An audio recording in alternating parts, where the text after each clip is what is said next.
بارکس سے تعلق رکھنے والے مشہور و معروف سوشل ورکر شیخ سعید باوزیر کا آخری سفر ہوا اب مکمل۔ 12 اگست ہفتے کی رات کو مرحوم شیخ سعید باوزیر کی ہزاروں لوگوں کی موجودگی میں تدفین عمل میں آ چکی ہے، جن کی نماز جنازہ ٹھیک 9:30 بجے بارکس کے گراؤنڈ میں ادا کی گئی اور پھر تدفین بڑے قبرستان میں عمل میں لائی گئی۔ اس موقع پر شہر کے مختلف اور دور دراز والے مقامات سے تعلق رکھنے والے لوگوں نے شرکت کی اور مرحوم کی نماز جنازہ کو ادا کیا اور پھر ان کی مغفرت کے لیے دعا کا بھی اہتمام کیا، جن میں نوجوان لڑکوں کی تعداد بہت ہی زیادہ دیکھی گئی، جو اپنے جوش و جذبے کے ساتھ ان کی نماز جنازہ اور تدفین میں شرکت کے لیے آئے ہوئے تھے، اور ان کے آخری دیدار کے لیے لوگ شدت کے ساتھ بے چین بھی نظر آ رہے تھے، جو تاخیر سے آنے کی وجہ سے ان کا دیدار کر نہ سکے۔ حالانکہ عوام کا ہجوم دیکھتے ہوئے پہلے سے ہی خدشات کے سبب ان کی نماز جنازہ کو بارکس کے گراؤنڈ میں پڑھانے کا اعلان کر دیا گیا تھا، مگر پھر بھی عوام کا بے پناہ ہجوم دیکھا گیا اور پھر جگہ کی بھی کمی پیش آ رہی تھی،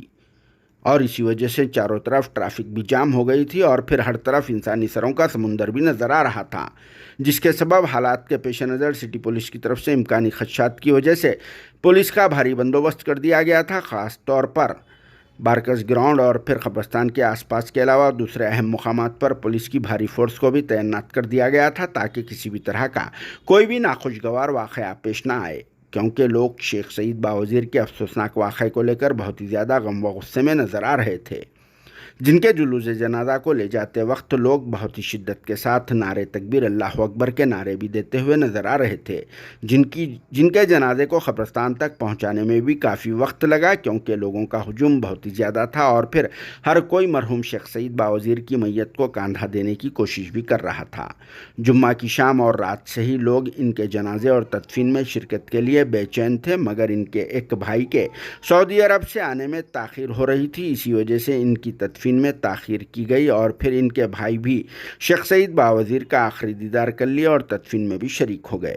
اس طرح سے پچھلے کچھ سالوں سے جاری شیخ سعید باوزیر کی زندگی کا سفر اب یہاں مکمل ہو گیا اور وہ اس فانی دنیا سے روانہ ہو گئے اور اپنے حقیقی مالک اللہ پاک کی بارگاہ میں چلے گئے۔ نہ صرف شیخ سعید باوزیر بلکہ سبھی کو اللہ پاک کی بارگاہ میں پیش ہونا ہے۔ آج ان کی باری ہے تو کل ہماری باری ہے، اور اس موقع پر ان کی مغفرت کے لیے سبھی لوگوں کی طرف سے دعا کا بھی اہتمام کیا گیا ہے۔ تو چلیے اس موقع پر پیش ہے یہاں کے کچھ مناظر، جسے ہمارے رپورٹر محمد زبیر نے کور کیا ہے۔